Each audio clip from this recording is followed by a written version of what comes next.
what you want, when you want it, where you want it. This is The Mesh. Footcandle Films. Film news and reviews from two guys who really like movies. This episode is brought to you by the Footcandle Film Society. For a schedule of upcoming screenings and membership information, visit the Society's website at www.footcandle.org. Hello and welcome to Footcandle Films. This is The Mesh's show on movie reviews and discussion here on themesh.tv. I'm Alan Jackson. With me as always, Chris Fry. Chris, how are you doing today? I'm doing well. Don't let the deep voice fool you. I'm getting over a cold. So this is actually Chris. Just in case anybody was worried, we did not replace Chris Fry with a deeper, huskier voiced individual. Chris is recovering from a little illness there. You feeling better though? Oh yeah. You're at the tail end of it, right? Where the voice is just cruddy sounding. The voice is cruddy, but with a little cold medicine I just took, just minutes ago. We should have an excellent podcast. I may kind of digress into like random hallucinations, but hey, all the better. Great. We actually have a couple people in the room, which I'm not really used to when we record our Footcandle film show. But we have our new producer, Nick. Nick. Hi. Yep, he's back there. He says hi to everybody. We also have Caitlin here, who's looks like taking notes. I don't know if she's taking notes on us or what she's doing. She's playing solitaire. She's here.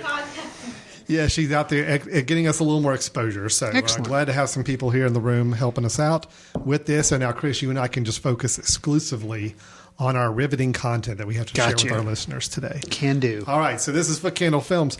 We'll go through some movie reviews. We're going to talk about some movie news coming up and cap it off with our recommendations. Chris, with the Oscar ceremony coming up in a couple weeks, feel like maybe it's a good time to catch up on reviews of two of those Best Picture nominees. So we've got two reviews we're going to do here at the first part of the show. We'll be discussing the films Zero Dark 30 and Silver Linings Playbook. We'll follow that up after a break with some movie news, and then, like we always try to do on our show, we're going to end with a recommendation of a film. Hopefully, it'll be one that people can find online. We like the idea of these being online recommendations that you could actually watch from your own home, whether it be on iTunes or Netflix or some other service like that. But first, let's go ahead and talk about the reviews. First one up we've got to talk about is a somewhat controversial but very heavily Oscar-nominated film, Zero Dark 30. 20 detainees recognize that photo.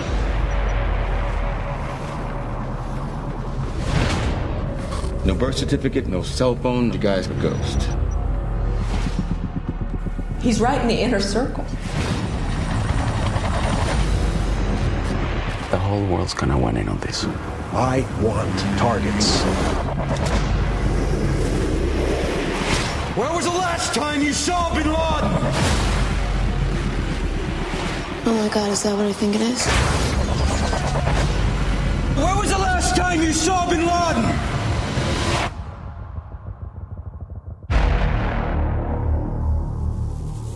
Chris, Zero Dark 30 is one of those films where a real-life story is being told. Wait, it is real? Yeah. Oh, I'm sorry. Maybe I just hibernated for the past 10 years. Okay. Yes, in case you weren't aware, Zero Dark 30, a real-life story. The investigation, the hunt for those responsible for the terrorist attack of 9/11. The viewer watching this movie, we know the ultimate outcome. Right. We know what's going to happen at the end of this movie. Sure. We know it's going to end with al-Qaeda terrorist leader Osama bin Laden being killed by the Navy SEAL Team 6 back in May of 2011. That's a known quantity. Gotcha. But with films like this, we don't always know all of the exact proceedings, dealings, negotiations that lead between point A and point B. Films like this are meant to kind of fill in those gaps and show you everything that you didn't quite know was really transpiring between these two pivotal events that the general public's aware of. I look at it a lot like a film like JFK from many years ago, where you had this big event and then you get to see the behind-the-scenes story that kind of followed it and get to know a little bit more of the proceedings, the discussions, the dealings, all those things that are happening behind the scenes that the general public wasn't really aware of at the time. So some people could argue that, when you've got these behind the scenes of a real life event, that the filmmakers may be able to take a little liberty with making it a little more dramatic, a little more Hollywoodized, I guess, for lack of a better term, than what really happened. So my question to you, just kind of kick off the conversation. Watching Zero Dark 30, did you feel like you were watching a true reenactment of the story that took place, or are you watching a more Hollywood-friendly version of The Hunt for Bin Laden? Well, I guess my answer would fall that my feelings on the movie lie somewhere in between, because I didn't feel like it was a complete documentary type, because, I could tell that some actions were heightened to make, it interesting as far as storytelling movie. But on the flip side of that, I felt like it didn't spoon feed you things. The very opening scene just kind of throws you into a scene of interrogation. Yeah. And it doesn't really say, okay, here's exactly what's going on. Here's where these events may lead. You're kind of thrown into things and you just have to kind of figure out kind of what's going on. Good point. Yeah. So I enjoyed the movie because I felt like I kind of got some understanding of some of those behind the scenes elements that you're talking about. Right. But in the same respect, sometimes I felt like it would have been better served by a documentary, just because I didn't feel like I actually have any better understanding in some respects. It's kind of a mixed bag, but the acting in the movie is what was strong to me. Jessica Chastain, who plays the Maya. Okay. She was good, but actually the guy he wasn't, I guess you wouldn't call him a lead character, but for me, and I'd never seen him before, but he looked kind of familiar, maybe in a weird kind of way, even though I said I'd never seen him before. There's the cold medicine kicking in. Jason Clarke. Yes. Have you seen him before? No, I had not. But I had him listed as one of my likes in the film as well. He was a fellow officer with Maya early on. And he's there in that opening scene. He's kind of a torture expert. He knows what he's doing in the torture world. Yep, definitely. Actually, his character was probably the one that sparked the most controversy, I think, from people watching this film. I agree with you. He was really good. And I liked how he then, he's there in the beginning of the film. He's there doing the interrogations, and he's kind of helping Maya a little bit, and then he kind of disappears, but then he comes back and he's in like a Washington position. Yeah. And the differences between his setup in the Middle East and his setup back in DC, it's interesting. I assume it's somewhat factual because, this was based on accounts. So I don't know. I found his character really interesting. And Jessica Chastain, she was interesting from a perspective of she was kind of like a slow build. And but I still felt she was kind of reserved and not as like over the top yelling, screaming as she could have been as far as like getting all the emotion. So those two performances really, I guess, sold the film for me. What were your thoughts on? I'm mixed on the film. Okay. I really am. And I'll tell you, there are parts of it I really, really appreciated. Okay. To me, the final raid sequence, which those who haven't seen the film, the whole last 45 minutes maybe of the film is the actual raid on Bin Laden, or the compound where Bin Laden was staying at the time. And it's all shot with a lot of night vision goggles footage. It's all, of course, at nighttime. You're watching the team as they infiltrate this compound and get in there and complete the mission. And it's a very complex, detailed sequence, but it's very, very tense the way it was put together.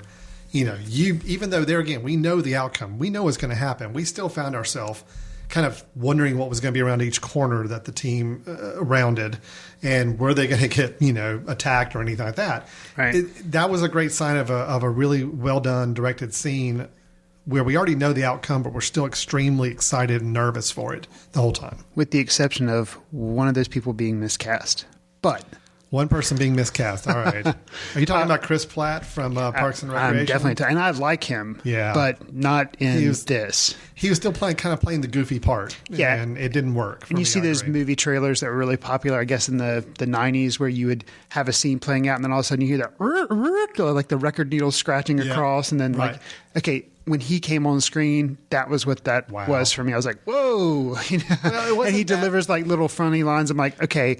Other than that, like you're saying, the last 45 minutes worked really well for me, but his introduction and kind of involvement in some of it just really didn't. Yeah, he's pretty much playing the same character he does on the sitcom Parks and Recreation, which doesn't seem like it would be a good fit for the show, for this movie. Right. I agree. I didn't mind it as much, I think, as you did, but it did bother me a little bit. But overall, that last 45-minute sequence I thought was just brilliant, the way it was put together from a filmmaking standpoint. Yeah, so I really like that.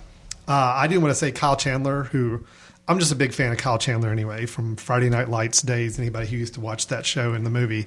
He wasn't in the movie, but he was in the TV show. And he was in Super 8, right? He was in Super 8, even though I'm not going to hold that against him. Alan. Kyle Chandler as Joseph Bradley, a CIA chief, I thought was really good. I had Jason Clarke down also as putting in a very good performance. And, the thing is, I think they handled the tone of this film just right. I was actually really impressed in the opening minutes. If you recall, you hear sounds from 9/11. Right. But no footage, no sentimental, over-the-top soaring music. There are no images of 9/11, which would be very easy to use. It's about a 1 minute montage of just hearing audio from that day. Right. That's all they had to give you. They didn't need to show you a montage. They didn't need to show footage from the day. It was basically, okay, now we're into the story. Now we're at the torture scene that you described with no real lead up, no explanation.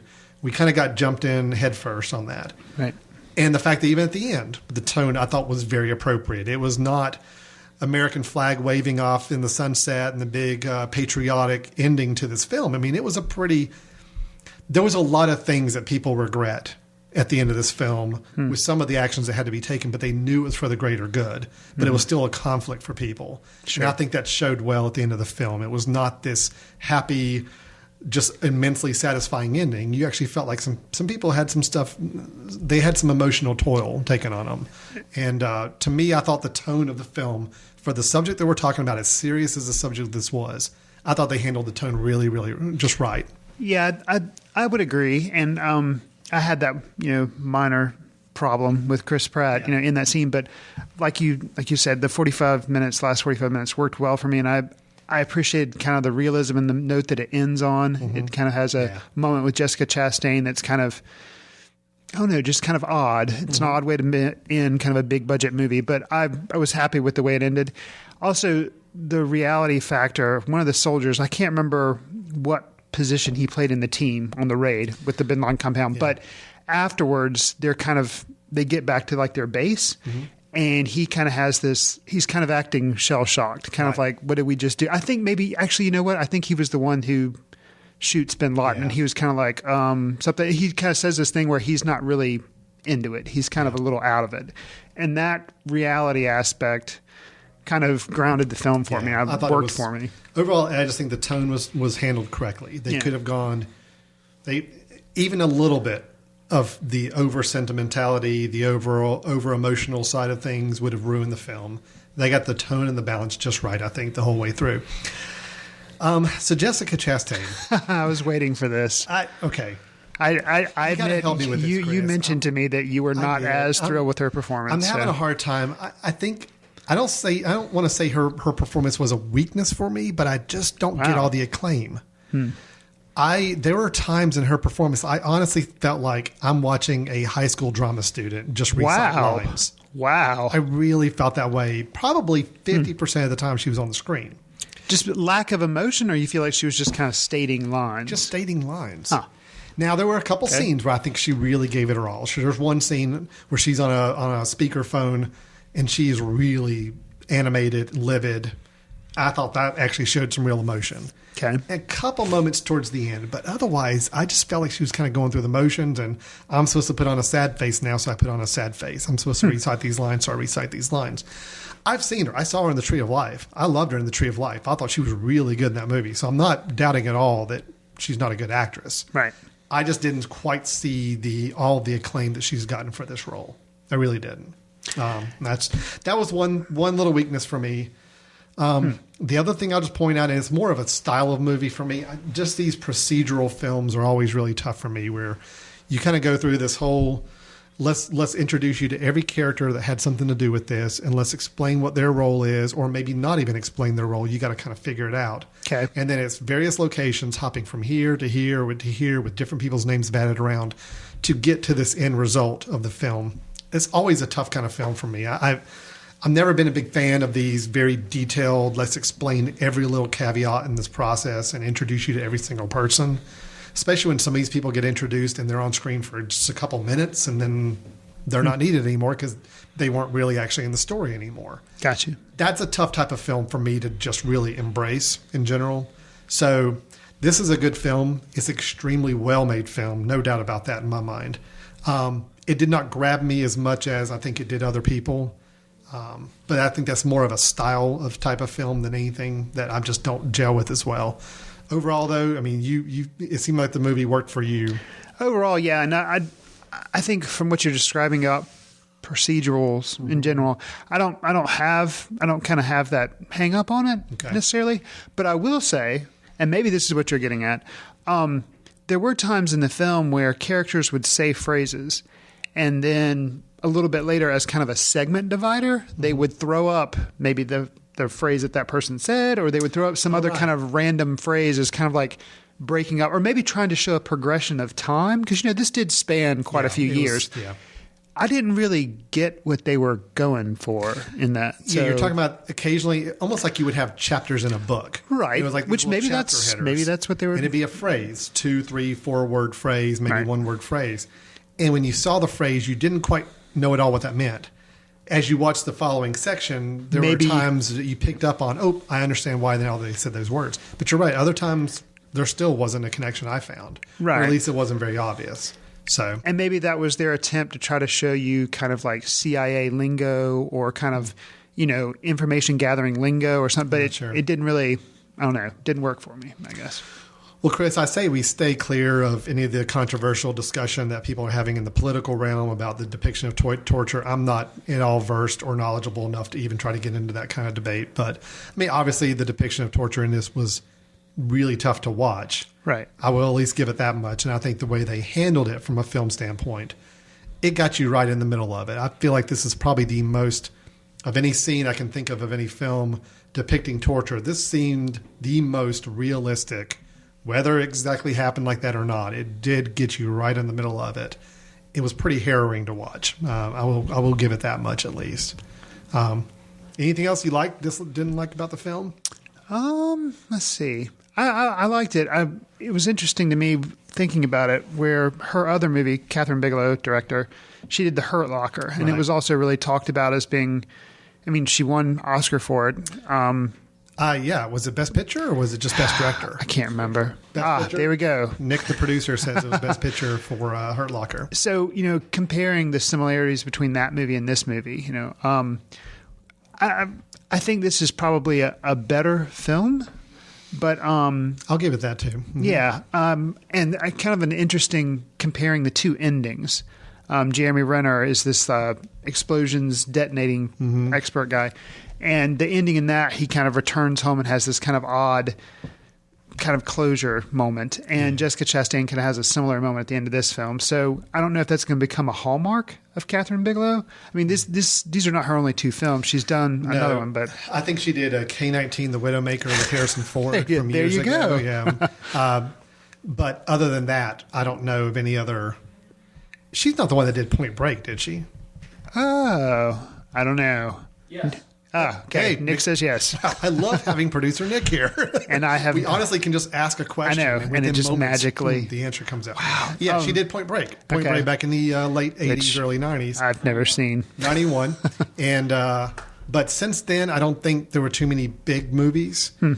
So these last two films have been a little bit of a resurgence and a very different style for her, obviously film wise too, going strictly away from the dramatic storylines to more depictions of real events, especially with all of the military and government involvement. Well, and I'm going to just kind of throw something out there for you to comment on. I'm impressed with it. I have a feeling you will be. I believe this movie had started production and everything was going on, and they already got actors assigned, and they were making the movie. And the real event with Bin Laden being killed happened, and they kind of had they were planning. The film was just going to be about the search for Bin Laden without there being an ending. Right. So he was actually found and killed while they were in production. Right. Yeah, that's pretty crazy. That is, and I think knowing that, the film didn't feel to me disjointed or like it still felt like a natural progression in the film for that to happen, and it didn't seem odd the way that it transpired. So I thought that was cool. And I'm glad it happened the way it did, timing wise, because I don't know how the movie would have worked for me if it didn't have the ending that it did. It would be curious to see close out the film, right, without having some sort of ending to grab onto. Anyway, it would have been a very different film, that's for sure. Sure. And we wouldn't have had that 45-minute raid sequence, which I still think is the hallmark of the whole film.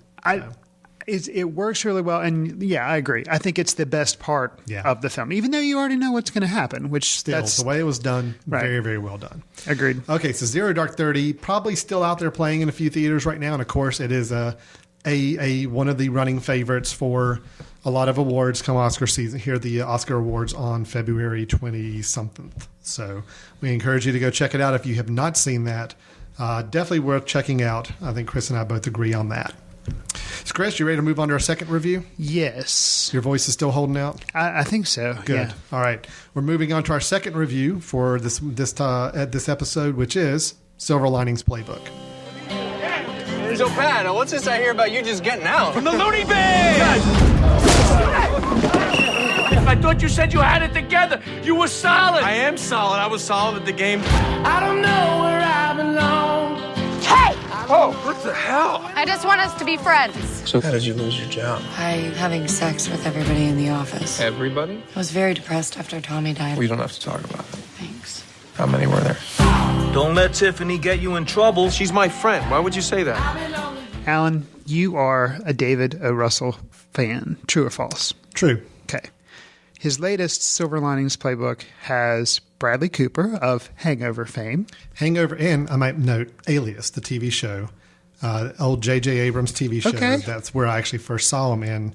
Loved Alias. Thought it was a brilliant TV show. So it's kind of neat to see him in a much different role. But yes, please. And I'm sorry, Limitless. go Are you going to forget that? I never saw Limitless. Yeah, you're Never saw okay. it. Yeah. Okay, and then Jennifer Lawrence of Hunger Games. Which I still have not seen. Okay. So he has these two people that have gotten pretty recent fame. Mm-hmm. Okay. But then he also has Robert De Niro. I've heard of him. He's an up and comer. He's a good guy. And Jackie Weaver. Yes. Okay. She was in Animal Kingdom a couple years ago and nominated for Best Actress there. Yes. Mm-hmm. Now, just giving that rundown of those, their careers. Now, all four of them are nominated for Oscars this year. Pretty crazy. In addition, Mr. Russell, his picture is nominated, and he is nominated as director. Yes. And then it has other awards as well. This movie, it's a pretty big movie out there. It's pretty well hyped. It's got all these, nominations. After seeing the movie, Alan, do you feel like you were kind of criticizing Jessica Chastain a little bit? Or not her, but her performance. I was a little hard on her performance. Do you think all this buzz on Silver Linings Playbook, do you think it's warranted? Yes, I do. Okay. Actually, I'm going to go ahead and go on record. This is tied for my favorite movie of the year. Oh, wow. For last year. Okay. I am counting it as a last year movie, though I saw it in January, but it was officially released in 2012, so we'll count that. Sure. It's tied with The Master for me as far as my favorite movie. Okay. I freaking love this movie. I thought it was great. Do you want me to just run down the things I like? This may take a while. So let me ask you a question first. I have not had a chance to see Silver Linings Playbook. I have seen some of his other films, I Heart Huckabees, The Fighter, Three Kings. He has certain hallmarks in his movies. Yes. Especially the ones I'm specifically talking about, I Heart Huckabees and Flirting with Disaster. Kind of unusual, quirky characters, but not in the sense of Wes Anderson. They're like... No, they're not caricature, quirky characters. Right. They're meant to be... David O. Russell's are much more grounded in reality. He still likes to play with the quirky characters and storylines, but he doesn't overdo it. They don't become cartoons. Okay. And I think Wes Anderson, although I love his films, his characters are cartoons. They are animated versions of characters in a way, perfectly drawn and stitched the way he wants to show them. David O. Russell's, I think, more to say... Here's a guy with some interesting quirks to him, but I want him to be as natural as possible and as realistic as he would be on screen here. So in Silver Linings Playbook, the Bradley Cooper plays a former teacher that's had some problems. He's been in a mental institution. Yes. He's now out, and it talks about him trying to find his way. So that wasn't a quirky performance. It wasn't. I mean, but this movie does have funny elements. It's not just a straight. Using the word quirky because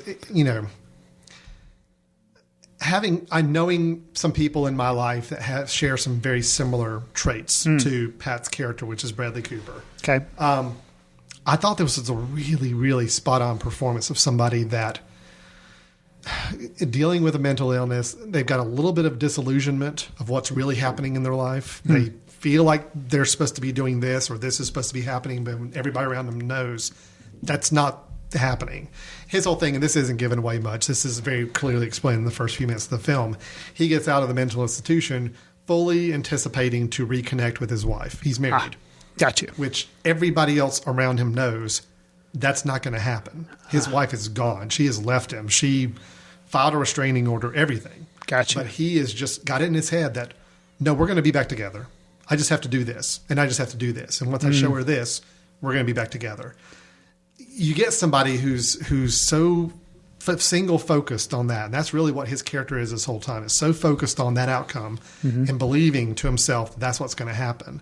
You know, it's one of those things where you sympathize with his parents, which are the Robert De Niro and Jackie Weaver characters. Okay. Playing his parents. Of course, he's coming back into their home. It's a little bit of a tense situation because they're always having to kind of watch out for him and make sure he's not doing something that's going to hurt himself or cause problems for anybody else. You know, it's wow, it's a lot of great family dynamics going on for seeing this kind of situation. Okay. That to me was the most impressive part of the whole film. The relationship with Jennifer Lawrence, we'll get to in a minute. I mean, that's good in itself, but the parts of the film I really enjoyed were watching him interact with his mother and father and trying to integrate him back into their family dynamic. Okay. That to me was extremely well done. Great scenes that were, some of them were just outright hilarious. And then others were downright wrenching. There's one scene in particular where I think it's the middle of the night and they're trying to calm him down and he's just not having it. And it's up in his attic and you feel for the whole family because it's just really, really tough to watch. Okay. So overall though, Bradley Cooper was very surprising in this. I thought it's the best thing I've ever seen him do. Okay. And he's not an actor I've ever thought much about or had much regard for. I mean, other than Alias, he played a nice little supporting role. He was kind of an interesting character, very different than how he is now in films, but he was kind of the nerdy sidekick character back then. So now to see him in a little more of a leading role, still a little odd. Jennifer Lawrence, I really, other than Winter's Bone, I hadn't really seen her in anything. Okay. I haven't seen Hunger Games, haven't caught up with that whole thing yet. Yeah, she's definitely got some good acting chops going on. There's no doubt about that. Robert De Niro, I will say on record, I think this is the best thing Robert De Niro's done probably 15 years at least. I haven't seen all of his films in the last 15, 20 years, but as far as the ones I can actually think of that I know he put in a good performance, I think this is the best thing he's done in a really, really long time. Wow. Well, overall, it sounds like you're pretty enthusiastic about the film. Very kind of a glowing review for you. Having said that, I have not seen the film, but I have heard detractors, and there are those out there who are detracting from the film. They say the last, I guess, kind of the closing moments of the film, the ending, they feel like is a little thundering cliche. You know, they feel like, and especially for David O. Russell. It's very formulaic. Okay, I will say that I actually was down as my number one dislike about the film. Okay, and it wasn't really a dislike. It was a little disappointing the direction they went. The ending is very formulaic. It's very cliched. It's pretty much what you'd expect the ending to be after you watch the movie, get through most of the movie. The movie had worked hard enough to win me over that I gave it a pass on the ending. Okay. Would I have liked to seen something a little more challenging, a little more interesting ending? Sure. Did it end on a very, kind of some eyes in the theater may have gotten a little misty here and there from some people? Yeah, it did, and it worked for that purpose. But yeah, it was a little formulaic, but I'm not going to say to anybody that they shouldn't go see the movie just because of that last 10 or 15 minutes. Okay. The other thing I was going to say, Jackie Weaver was fine, but Oscar nominated, I didn't get that at all. Really? Her role was the smallest of the four. It was fine, but it just wasn't anything that just jumps out at you and says, wow, that was a great acting job. Where the other three, I think all have a legitimate reason to be nominated for their acting categories. Jackie Weaver was the only one I thought, that one may have been a stretch. Okay. The last thing I'll mention about the film that just was a little bit bugged me, there's a big age difference between Bradley Cooper and Jennifer Lawrence. Okay. And I mean, he's playing a 35, maybe 40, low 30s. Low 30, okay. Something like that, maybe. And she is playing... I don't know what she's playing. She's playing a lot older than she really is. But in reality, she's still low 20s. Okay. I think he's in higher 30s. Okay. It's a good 15, 16-year age gap between them, really. it doesn't show as much on the film. They do a pretty good job of bringing their ages together, but at times you still look at them and say, they're pretty far apart age-wise. This is could be borderline creepy in some places. If you look at it. Okay. That's my only issues with the film. And there again, the ending, I'm going to give it a pass on. Jackie Weaver, it wasn't a dislike. It was just, I thought her performance is a little overrated. Okay. And the age difference, I think that's just something you got to get past. If you know who these actors are, you just got to kind of throw that out the window. Gotcha. Otherwise, just a great film. I really, really enjoyed this film. And Chris, I'll tell you, any movie that can work the white stripes, fell in love with a girl, into a ballroom dancing competition. Nice. You might like it. It sounds like I'll like that. Not bad. David O. Russell, I think, The Fighter was one of my favorite films couple years ago. Three Kings, I Heart Huckabees, Flirting with Disaster. I mean, he. Plus, I just found out recently he was an executive producer on Anchorman, so his status just rose even higher in my book right now. Okay. Very excited to see what he does next. Sure. Yeah. Oh, excellent. Excellent. Yeah. Good. Well, that's our 2 reviews for this show. We're going to take a quick break, and when we come back, we'll hit some movie news and also talk about some of our recommendations for this episode. So stay tuned for Footcandle Films. We'll be right back. We'll get back to your show in a moment. Just a reminder, you're listening to The Mesh, an online media network of shows and programs ranging from business to arts, sports to entertainment, music to community. All programs are available on the website as well as through iTunes and YouTube. Find out more at themesh.tv and give us feedback on what you like. And now, as promised, back to your show. Welcome back to Footcandle Films. In the first part of the show, we did our reviews of Zero Dark 30 and of Silver Lining Playbook. Both, I had good positive reviews on both of them. Chris on Zero Dark 30 as well. Asking the rest of the crew in the room here, Zero Dark 30, who's seen that? Both are saying yes, have both given it thumbs up. You liked it? Silver Lining Playbook, what about that? Loved it. You haven't, Caitlin has not seen that. Nick, did you like it? Yeah. You're not just saying that because I played it up really big on the show, right? Okay, good. So we're kind of all in agreement on the films we talked about. 2 good ones today to talk about. Excellent. So let's talk about some movies that maybe are going to be further down the pipeline, maybe ones we're talking about at future episodes as well. Got some interesting ones to talk about today. All right. Steven Soderbergh has a new film out that just came out this week, Side Effects. Yes. Supposedly, between that film and the one I'm getting ready to talk about are supposed to be his last films. And I'm putting the air quotes up in the air as I do last films. So like him and Kevin Smith and supposedly... Kevin Smith's never going to retire. Quentin Tarantino, which you hear he's only going to do TV. These people are like going to Kevin Smith's already announced Clerks 3 that he's going to work on. So he's going to keep going. Yeah. Oh, okay. He's going to keep going. Soderbergh supposedly is retiring. Okay. So you've got Side Effects in the movie theater. It's like James Brown. They like going away, and then they throw the cape off, and they come back. So it's the cinematic James Brown. Yes. Okay. So there's a film called Behind the Candelabra. Wait a second. You know where I'm going with this? I think, okay. yeah. Which is about Liberace. Okay, yeah. Steven Soderbergh. We might have mentioned this in passing in a previous Footcandle Films, but the film is going to HBO. It's not going to theaters. Oh, no. Did they just because? How? I think it did have a hard time getting acceptance from some of the movie studios. Huh.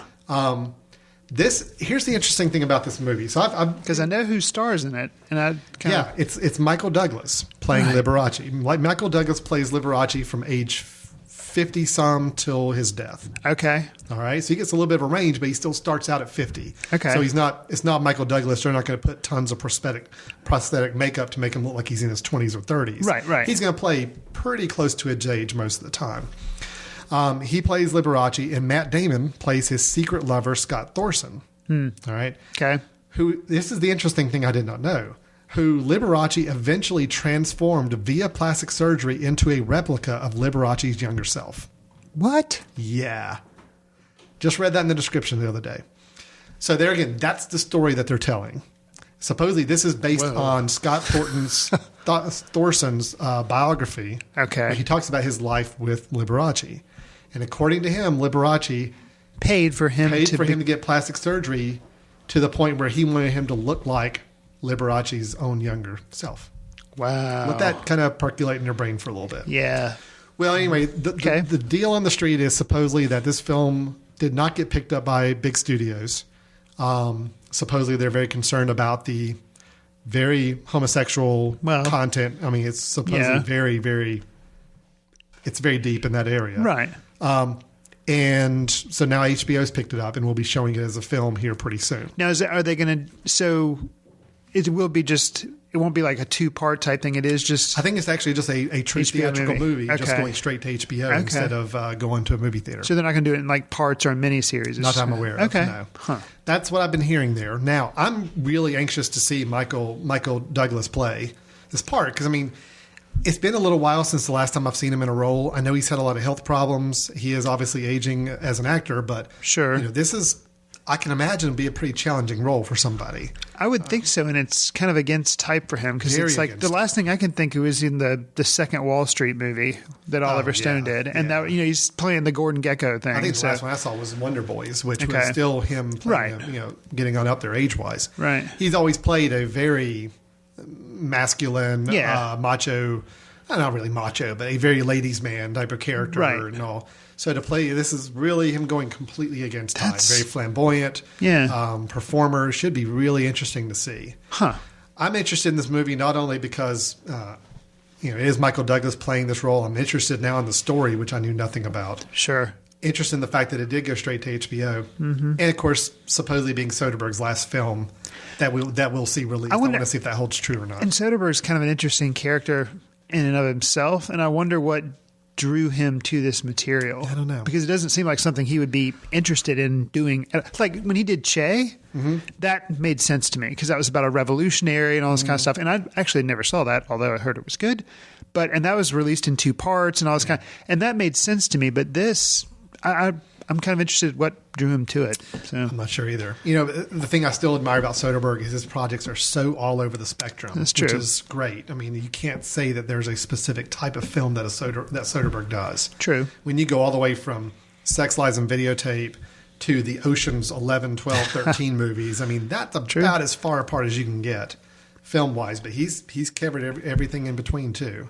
He's done sci-fi remakes with Solaris. He's done a lot of great stuff. So I'm curious about this one. This seems to have a little more backstory to it than I think some of his other work recently has. So interesting. Now, this next news item I'm going to mention, gosh, I don't even know where to go with it because it's still very vague right now. But I came back from Disney World. I was at Disney World a couple weeks ago with the family. Hadn't been there in a really long time. Had a great time. So I come back and Did you see J.J. Abrams there? Oh, yeah. I mean, we had dinner at Planet Hollywood because that's where all the celebrities hang out. Sure. And we talked about Star Wars. I totally know what's going to happen. Awesome. He already told me. Yeah, I wish. Then I'll wake up from my dream. Right. So there's a project that has, I think, something to do with Walt Disney and Disney World and Land or whatever it may be. Okay.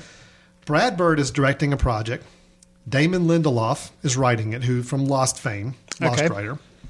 George Clooney starring in it. And they were throwing out a lot of teases out there using the number 1952 to talk about the film. Okay.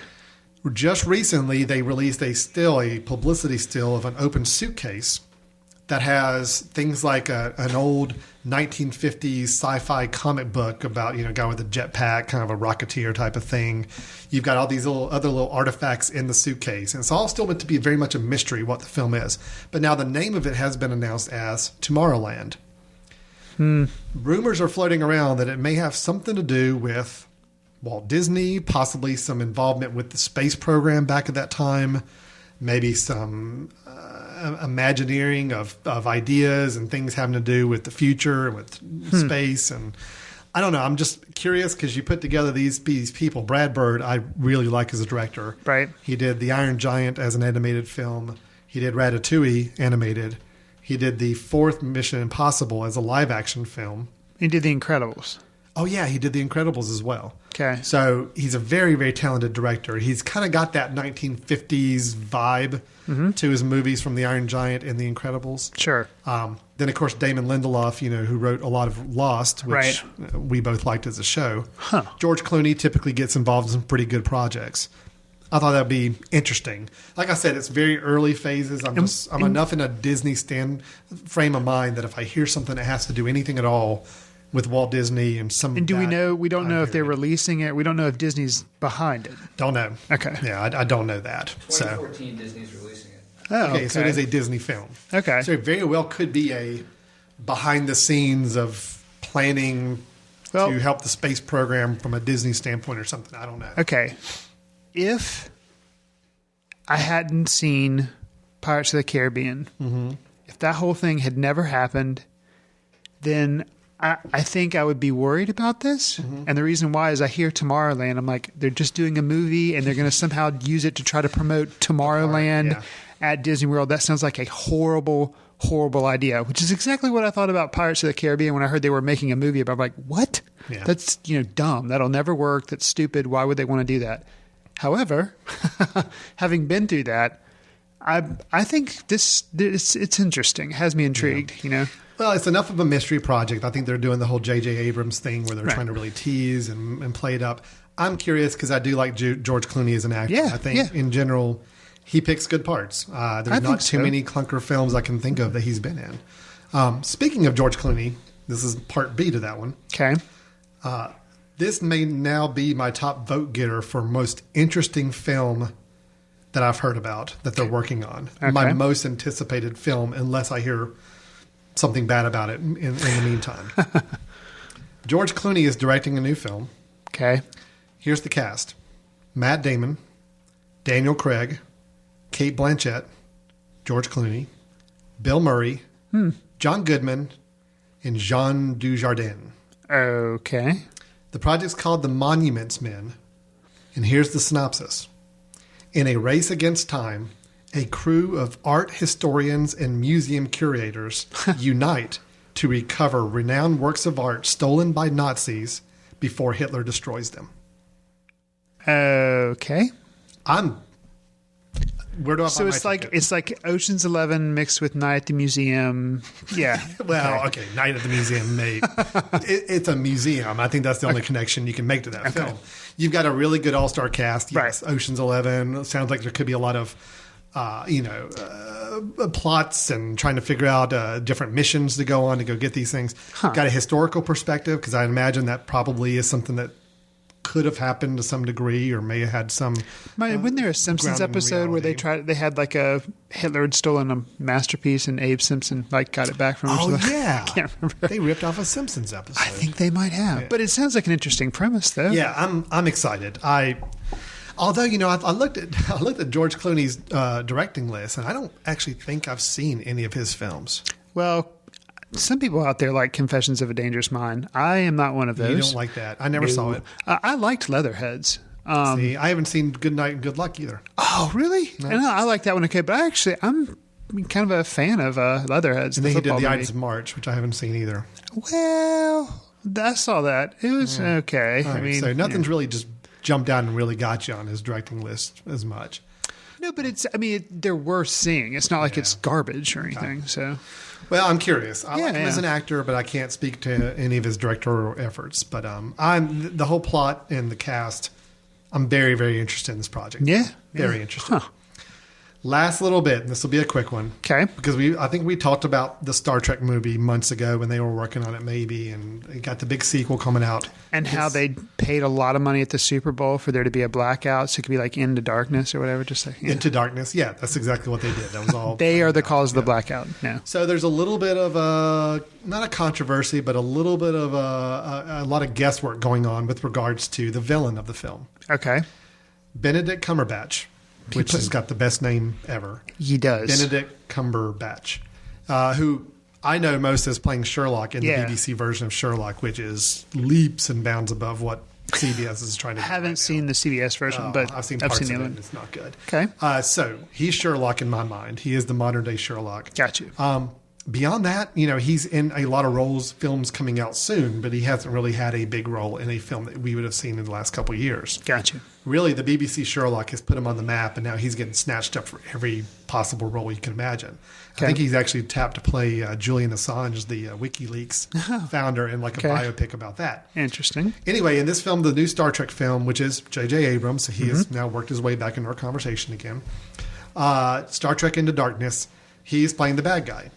Okay. He is listed as playing a character called John Harrison. which means absolutely nothing to anybody. No. In the trailer and in these publicity stills, he's wearing a Starfleet uniform. Okay. So he's a Starfleet member or past member or something. Gotcha. All the rumors out there is that it's Khan. Really? Yeah. Supposedly the rumors are that they're going and dipping back into the Wrath of Khan well. And that Khan, who, if you remember, somehow was actually knew in the Kirk TV or show. whatever. Okay. Yeah, he was in the TV show first. Then he was in, obviously, Star Trek II, The Wrath of Khan, the best Star Trek movie. Got you. And that was the big performance that Ricardo Montalban put on. And other than Fantasy Island, that's really what the guy's known for. Sure. So all the rumors are, supposedly Entertainment Weekly even leaked a little headline calling him Khan. Oh. So there's a lot of rumors going around. Is he truly Khan? Is he maybe Khan's son? Maybe in this whole alternate reality that they've set up with the Star Trek movies, maybe it's a different timeline. We don't know. Anyway, something that any of you guys that are in the playing the genre movie game and waiting to see this summer's crop of films, that's obviously one of them. I think it comes out earlier in the summer, like May, maybe. Well, if that's true, I'd hate to say it, but that would actually make me interested in it, because from the trailer I saw, even though I like the actor who's yes him, even though I like him from the Sherlock series, I really wasn't interested in seeing the second Star Trek movie at all. I don't know. I just felt like I don't know. I'm excited to see it because I was never a Star Trek fan of the TV show. I liked some of the movies because they hit right at the time where I was really going to the movies like every week, and I saw them. But I've always been more of a Star Wars guy, so the Star Trek thing was never a big thing for me. I really liked J.J. Abrams' Star Trek, though, enough to where I was eagerly anticipating this next movie. And I like Benedict Cumberbatch enough to say, you know what? You're going to sign on. If he's getting to really ham it up as a villain in a Star Trek movie, I'm there, ready to see it. So anyway, that's kind of the hodgepodge of news I had, things that are piquing my interest right now in the movie news world there. So, Chris, let's go ahead and wrap up the show here with what we normally do at the end of our big show, which is we talk about our online recommendations. These are films that we hope you'd be able to find through a Netflix or Hulu or iTunes or some other online service, because we know the Blockbuster videos, they're gone. I mean, they're just, I don't even know where one is anymore. Netflix, you can drop by and get a movie at Redbox. But those are also somewhat limited. Sure. We want to make sure we're mentioning films that people can get a hold of pretty easily. So, Chris, you want to start us off? What's your recommendation for this show?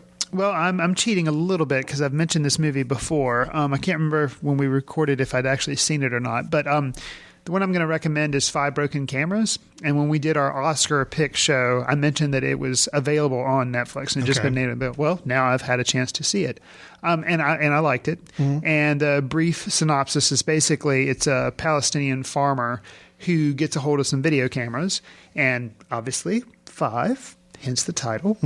And he documents his life over the course of a couple of years. And they all break, I take it. And yes. Okay. And some of them you get to see a lot of them getting broken because he gets shot at. And the camera suddenly starts not working. You know, like you'll see the camera fall down.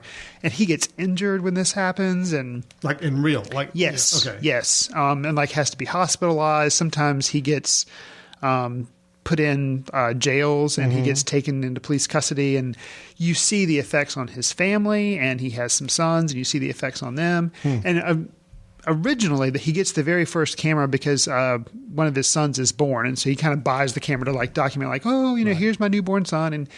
And so you see a lot of, you know, kind of his son growing up, which is kind of neat that he kind of documents that in the midst of documenting this Palestinian village that is being encroached upon by settlements by Israel. And so it's kind of an interesting perspective on that. And you hear about this in the news, but to kind of see it documented from a villager's perspective, it's interesting. Wow. And I would recommend it to someone who is interested in that whole situation and only hears what they hear on the headlines, just to kind of spend time with it. And I don't know, appreciate. And it's not government. You see it from the perspective of an individual, not from a government perspective. Obviously, he's a little biased because he is a Palestinian, but still, it's an interesting take. From a filmmaking standpoint, though, I mean, is it a more amateurish shot documentary, but the whole thing is that you're actually seeing something real happening? Or is it that this guy is a pretty he makes some pretty well-made documentaries, and it's a very polished piece. No, I wouldn't say it's polished. I mean, it's polished from the perspective of obviously he has a lot of footage to work with, and he's very deliberate in how he's piecing things together. Mm-hmm. But the camera work is just like, video camcorder type footage. Mm-hmm. So, it's not like the cinematography is amazing, but some of the shots that he is capturing are kind of amazing. Like you see soldiers doing things, you see people getting tear gassed, and you to be able to see all that's kind of impressive. And then you also see shots of the community in this little village that he lives in, like protesting, and you see all the different people, and it's an aspect of today's world that I'm aware of, but just to actually see it in a little bit more detail was very eye-opening. So I would recommend it. And like I say, it's one of the nominees for Best Documentary this year. So 5 Broken Cameras. Yes, and it's available on Netflix and several other places. So. Awesome. Well, I'm cheating as well. It's a film you've actually recommended before. That I finally got around to seeing. Okay. Bernie. Aha. And I know you said you liked it, but I don't know. I'm going to go ahead and assume you maybe didn't praise it as much as it needed to be, because I really. We actually have a listener, Sharon Gilmore, who was talking to me the other day. She didn't write in, but she actually saw me, and she was talking to me about how much she liked the movie and was praising our show for bringing it to her attention. So good. You're going to give it more love. That's good. Absolutely. That was a really nice surprise. I mean, I'd already wanted to see it. Then I heard you mention it as a recommendation. I finally got around to seeing it. I'm like, oh yeah, that was a good movie. Jack Black was really good in the film. Good. Matthew McConaughey. Let's talk about Matthew McConaughey for a second. How did you feel about him? I really liked his performance. See, I think the people. Okay, there's some people out there that say he's a little too hammy, and they're wrong. Yeah, they're just wrong. Absolutely wrong. Okay, granted, I don't know the real person that this guy's like intimidating, but I think like in the movie, you understand that, he's this like DA who's coming in. He's trying to make a name for himself. He doesn't care about justice. He doesn't care about, he's just there to like glorify himself. So I thought his performance was dead on. It was great. It didn't take me out of the film. I hear people making that criticism. I'm like, really? I don't buy it at all. I thought his performance was great. It's probably one of my favorite things of the film. I thought he was really good. Jack Black was really good.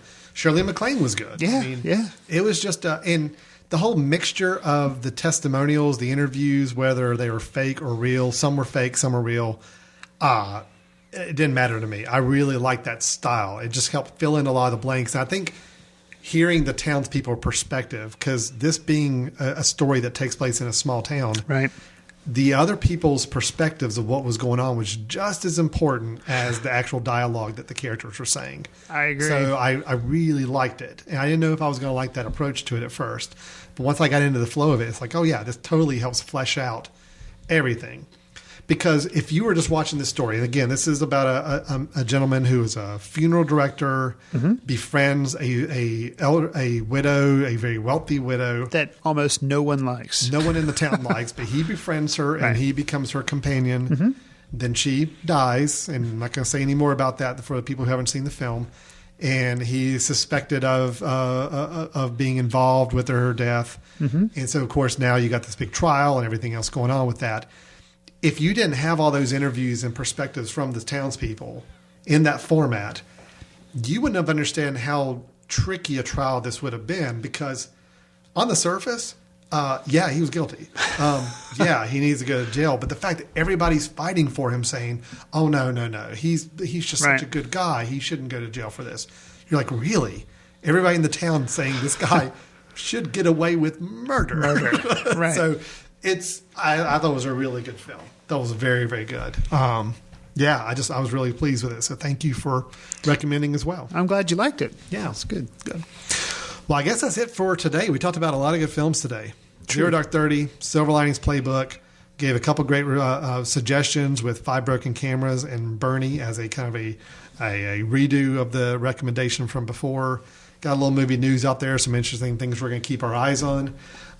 We are moving to doing this show twice a month. I think it's going to be our plan going forward. We're going to try to do 2 shows twice a month where we talk about at least 1 or 2 film reviews, give some news and recommendations. Now, I think that format's going to work pretty good for everybody. Probably not going to do too many of the spotlights going forward. Instead, we're going to try to put everything into these 2 big shows that we do every month and leave it at that. So if you have any suggestions, questions, ideas, your own film recommendations we ought to check out, please drop us a line, let us know. You can send an email to info@themesh.tv. That's how you get in touch with us through the network that we're on, which is themesh.tv. Or if you're interested in what we're doing as a film society, of course, that's more for just people here in the Western North Carolina area. But if you're interested in what we're doing as a film society, the screenings that we're holding, you can find information about the Film Society at footcandle.org. That's another way to reach us. There's a contact us form on that site as well. So a couple different ways to get a hold of us. We'd love to hear from you. Please go back on themesh.tv and check out all of our past episodes as well. Listen to some of the reviews that maybe you missed, or if you've seen a film recently and want to go back and hear our take on it, go back and check out our archives and see what kind of episodes we have still available. And also try to play along with us for our Oscars. So if you go to our website, www.footcandle.org/Oscars, and go to that, and you'll be able to fill out a ballot, and maybe you'll win if you get the most choices correct. Yeah, so what we do is you go ahead and fill out your ballot, you go ahead and choose every winner, and then you get 1 point for every winner you get right on the list of all the awards. And we're going to try to tally up and see of all of our listeners who's got the most points, and we'll have some goodies to send out your way. And so, obviously, if you listen to our Oscars podcast and you just pick everybody that I picked, you're going to win. So, right. If you want to, Sure. Actually, Chris, you did pretty good last year, didn't you? I did, but I'm kind of second-guessing some of my stuff now, got to admit. Oh, really? Because of Silver Linings Playbook, I think that's kind of coming back around. And actually, the whole Argo thing. Yeah. I think Argo may resurgence. Well, unfortunately, I hate to say it, I don't think Silver Linings Playbook is going to win that much. Really? I think it's going to be known for all the nominations and not really nothing. Many wins. Okay. Yeah, so they'll get the goodie bag, though. Oh, they'll get their little Oscar goodie bag, absolutely. Okay. They get 4 of them, 5 of them. There you go. The director. There you go. So yes, footcandle.org/Oscars is where you can go to play along at home, fill out your ballot, submit it with your name and email address. We will, after the award ceremony, we'll tally it up, see who's the winner, and notify you, and probably announce it on one of these shows as well. So, all right. Well, that's all we've got for today. Thanks so much for tuning in and listening to Footcandle Films. I'm Alan. I'm Chris. And we'll see you next time. Take care. Watch films in the company of like-minded people in the dark. Watch films in the underground. We won't let anyone know where you are. The films that don't make it to Carmike at the mall, or ones that were famous when Grandpa would watch films out of the reverence of the heritage of an art. Watch films through the courtesy of Footcandle Film Society. Special thanks to Carpal Tuller for the show theme music. For more about Carpal Tuller, visit www.carpaltuller.com. You've been listening to The Mesh, an online media network of shows and programs ranging from business to arts, sports to entertainment, music to community. All programs are available on the website as well as through iTunes and YouTube. Check us out online at themesh.tv. Discover other network shows and give us feedback on what you just heard.